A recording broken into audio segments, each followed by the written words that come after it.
Hello, hello. My name is Andy. I am your friendly neighborhood PA, and we are on another episode of Outside the Box with my friend Evan. Evan, can you tell everybody what's up? Say hello. Hi. I mean, you can't get cuter than that. I'm telling you what.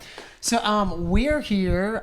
We are reporting to you live, actually, on set, on location in Knoxville, where Evan lives, and we have something in common we wanted to talk to you about today. So, what do we have in common together? What might be something we talk about? Diabetes. What? Yes, diabetes. We also pronounced it correctly, diabetes, not diabetes, or the beets or the sugars, like some people like to say. Diabetes. That's right. We also like other things too. Evan and I have gotten to know each other this morning. We both like Lindt white chocolate truffles. Is that a favorite of yours? Yes. What about the dark chocolate? No. I know. Yeah, like skip to the good stuff, right? Let's get to the white chocolate ones. Those are just creamier. It's a little bit sweeter. I like it. And to Legos, I'm not good at Legos. I'm just not good at it. I don't have that creative mind. But you like Legos, is that right? Yes. Okay. What are some of your favorite things? You're telling me about some of the stuff you've made. What are some of the Legos that you've made? An alligator, an armored truck,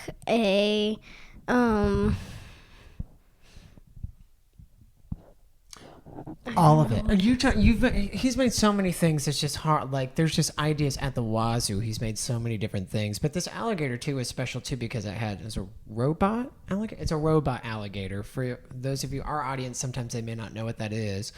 Can you describe it for us? a Lego robot alligator with a gray leg and gems on the back.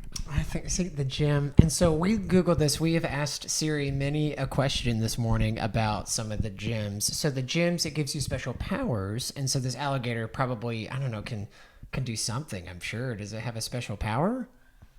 No, it's just a cool alligator. It's fine. It's fine. So Legos, and we've talked about some of the things I like to eat, but really what we have in common is that we both have type 1 diabetes, and we've done a lot of podcasts on what type 1 diabetes is and kind of the difference between type 1 and type 2. But Evan, I want to hear from your perspective. Evan's prime age, how old are you, Evan? 8. 8 years old. I have to say 8 is my favorite number. Okay, so if you're going to guess any of my passwords, it will involve that number. So you can absolutely break into my bank account. So put 8 somewhere in there. So 8 years old, and you've had type 1 diabetes for how long?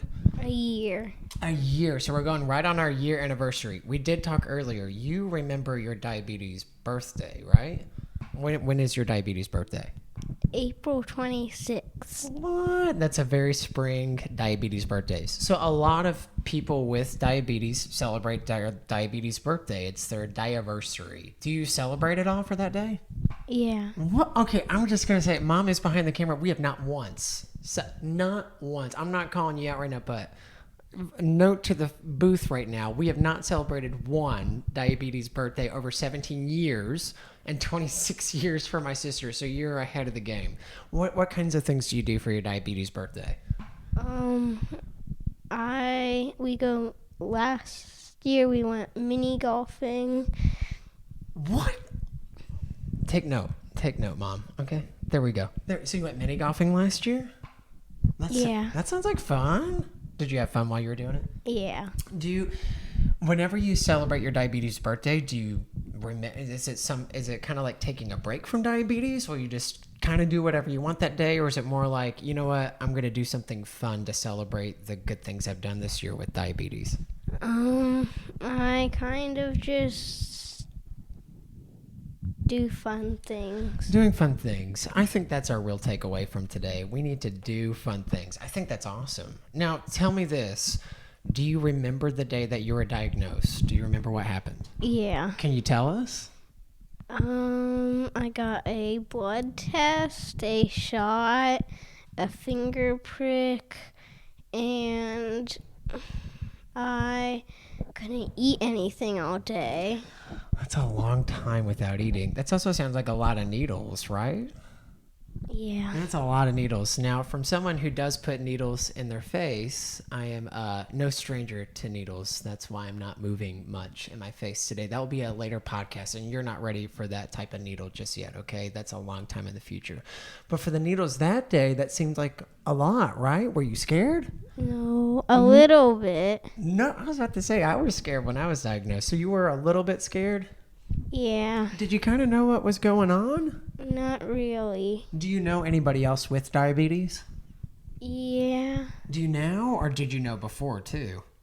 Now. Now, that's kind of cool. Once you get diagnosed, you start to meet more people that are like us, that all have type 1 diabetes, all do shots. So what kinds of things are you doing every day for diabetes now? So you got the diagnosis, and then after that, what happened? You came home, and did you have to do shots? Did you have to look at what you ate?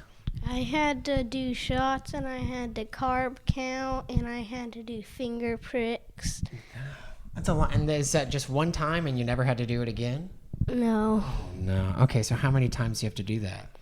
I had to do 4 shots a day and maybe like 5 finger pricks a day. That's a lot of stuff. That seems like a lot of needles. Did it hurt while you're doing this, or do you kind of get used to it? I kind of got used to it after a little while. Yeah, you kind of find the right spots to prick. I did too. So sometimes have you ever stuck it in a place where it just really, really hurts? Yeah. Man, it's so annoying, right? Yeah. It's the worst. But it's better too. So Evan and I have talked. You do something different now. You have some devices, right? Yeah. Okay, tell us what those are. I have an Omnipod pump and a Dexcom glucose monitor. That's really so. What does that do? Do you know what those do? My pump gives me insulin, and my Dexcom checks my blood sugar. Okay, so this 8-year-old young man is smarter than all of us that is currently watching this show right now. That's pretty amazing. So it checks your blood sugar. A Dexcom checks your blood sugar every 5 minutes. It gives you readings all the time, right? Yeah. Do you like doing that, or do you like doing the finger pricks better? The Dexcom. Me too. Okay, so this is Evan's nice way of telling me that I need to up my game. I am on the old school diet. Now, not to say that one way is better than the other, but I'm what they call old school. Where I'm pricking my finger 4 to 6 times a day and giving shots 4 to 6 times a day too. So you got you're kind of like the bionic man. You got some fun devices on. You're kind of like your alligator. You're like your alligator with a little thing. I'm gonna get back on that. So he's on 2 wireless devices, an Omnipod and a Dexcom. That's really cool. Now, do you think this is a tougher question? Do you think diabetes gets harder after having it for a year? Do you feel like it's harder now, or did you feel like it was harder right at the beginning? Right at the beginning. Me too. You kind of get used to it, right? Yeah. Yeah. There are lots of websites, there's lots of forums. You said you knew other people with diabetes. Are these classmates, friends, people your age? They're friends. Nice. We call these diaphragms. It's a term that I will be copywriting. So if you do use it, you will send me royalties. Thank you. Diaphragms. Those are fun. So are they around your age too? Yeah. That's cool. Do y'all pump pumps? Do y'all prick your fingers together? Do you even talk about diabetes? Sometimes. That's cool. Do you feel like it's nice to talk to somebody about it? Yeah. I like that too. So my sister is my dia-friend and my dia-sister because she has type 1 diabetes as well. So we get to talk about it. Sometimes we get to complain about it, which is nice. Sometimes when I forget my shot, she can give me a shot, which is nice. So it's kind of nice to have friends in it. Do you think so? Yeah. Pretty cool. So if you want to share something, do you have a piece of advice? There may be people that are watching right now. I know we're looking at a cell phone. But people are going to eventually watch this. Do you have any advice if there's kids out there that are watching this with diabetes right now? You're a year into it. You're 8 years old. You have gone from giving 4 shots a day and pricking your finger 4 to 6 times a day to now having an insulin pump, CGM. Do you have any advice for kids with diabetes? After you have it for a while, you kind of get used to it, and it's a little bit easier.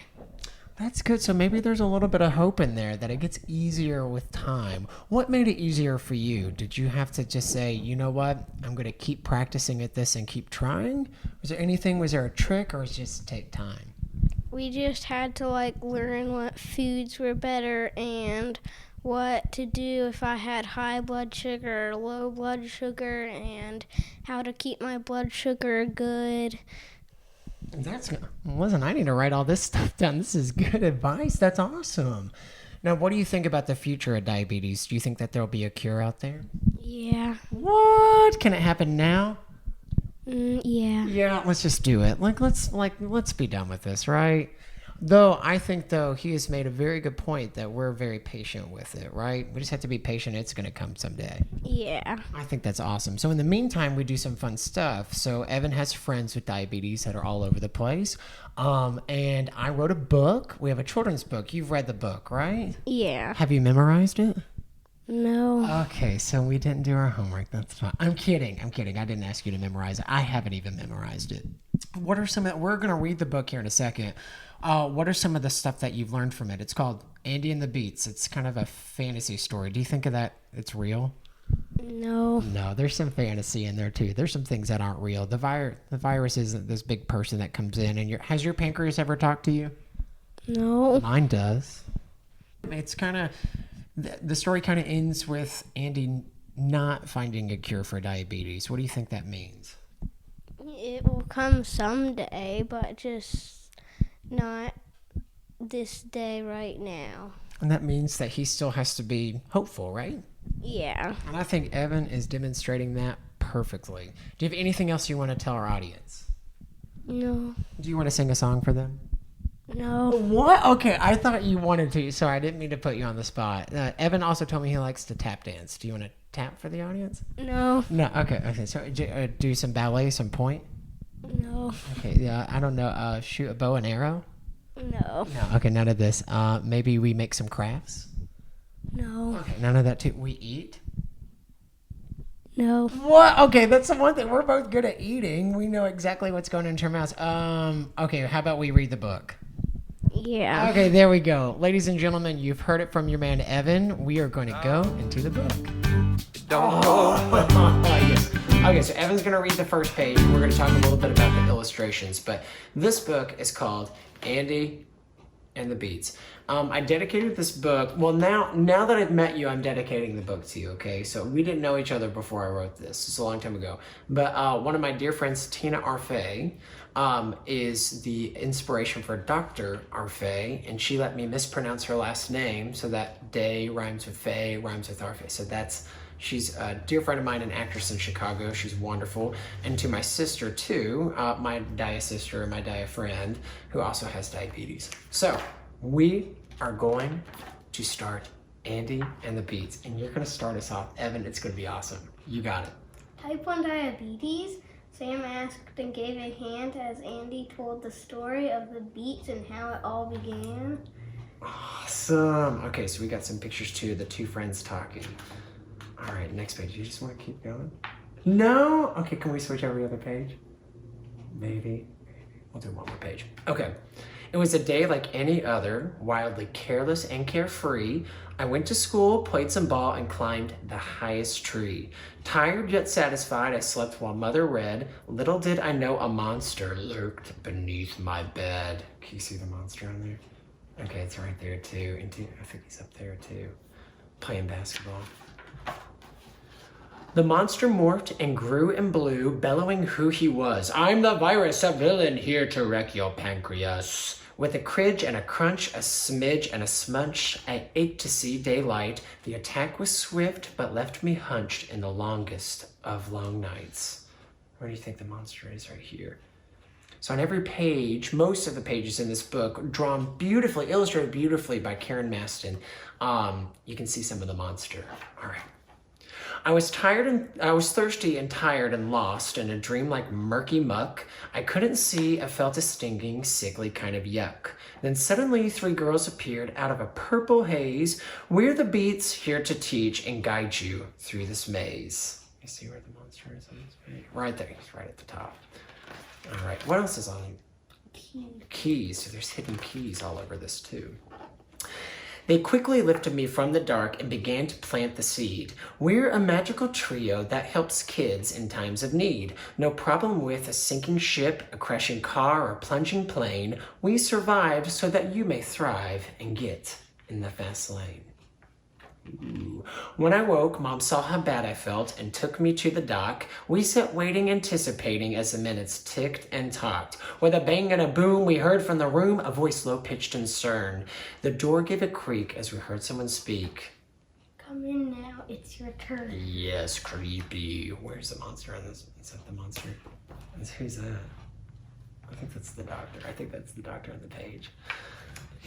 I'm Dr. Arfay, and I'm here to say, after checking your symptoms and blood, you have type 1 diabetes. Your pancreas is a dud. A pancreas is an organ that makes insulin. It's shaped like a fish and helps to dish the foods you take in. Yours has stopped working for many reasons still unknown, so now your blood sugar has soared out of the normal zone. You'll prick fingers, count carbs, and inject insulin each and every day, so get up, get going, get moving, get pumped, as the nurses show you the way. Was that kind of like how you were diagnosed too? That was exactly as I was diagnosed. Dr. Nichols at East Tennessee Children's Hospital said that same thing to me. I'm kidding. The next 3 weeks were hard to tweak my crazy lows and highs. I was on a speeding sugar coaster that made me want to cry. The Beats and Mom rode along, helping at every drop, but I felt trapped, my energy sapped. I wanted it to stop. So some of the stuff, can you see all the... Yep, there's one. He's over here too. Glucose gulch, sugar drop. Then I came upon a mystical man in a glassy box so grand. He called himself Pantar and said, "Your wish is my command." I asked why had this happened, why I had this awful disease. He replied, "I wish I knew the answer to put you more at ease."